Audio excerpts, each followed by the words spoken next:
तो नित्य ही गंगा में स्नान करने की बड़ी महिमा है, लेकिन कुछ विशेष तिथियों पर, जैसे अपने प्रिय से रोज बात करना अच्छा है, लेकिन किसी विशेष तिथि पर उसको याद करके उससे चर्चा करना ये उसको प्रिय लगता है। जब वो अस्वस्थ हो तब बात करना, वो प्रसन्न हो तब बात करना, या उसका जन्मोत्सव हो तब बात करना, या उसके घर में कोई उत्सव। दिनों में स्नान आपकी प्रसन्नता के लिए होता है, लेकिन ऐसे विशेष पर्वों पर स्नान करने से गंगा मैया प्रसन्न होती है, उनकी प्रसन्नता होती है।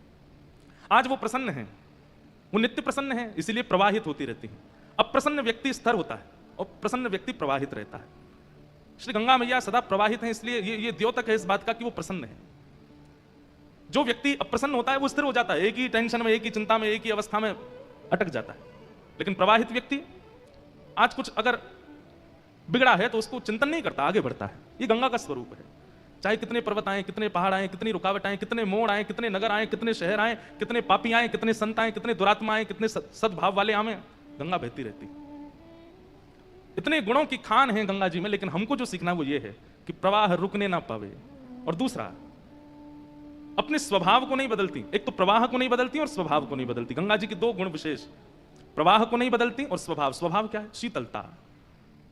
ऐसे स्वभाव के तो बहुत गुण हैं, लेकिन एक विशेष गुण है क्या? शीतल।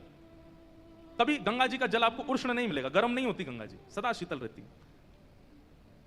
चाहे यहां स्नान कीजिए, चाहे प्रयागराज में जाके स्नान कीजिए, गंगा जी का जल शीतल है। आप लोगों ने स्नान किया हो प्रयाग में, जहां पर संगम होता है ना, यमुना जी के जल में थोड़ी उष्णता होती है, लेकिन गंगा जी वहां भी शीतल है। पता चल जाता है जब आप संगम पर स्नान करोगे तो कभी कभी आपको थोड़ा थोड़ा हल्का ऐसा लगेगा यमुना जी का जल उष्ण नहीं है, पर गंगा जी का जल ज्यादा शीतल है, इसलिए यमुना जी का जल अलग पता चल जाता है कि, और उसके पीछे भी कारण है, क्योंकि यमुना जी जो है वो भगवान श्री कृष्ण का प्रश्वेत है, श्रम जल है, और श्रम जल तो उष्ण होता है। तो गंगा जी के दो गुण विशेष हैं, प्रवाह नहीं रोकती और स्वभाव नहीं बदलती।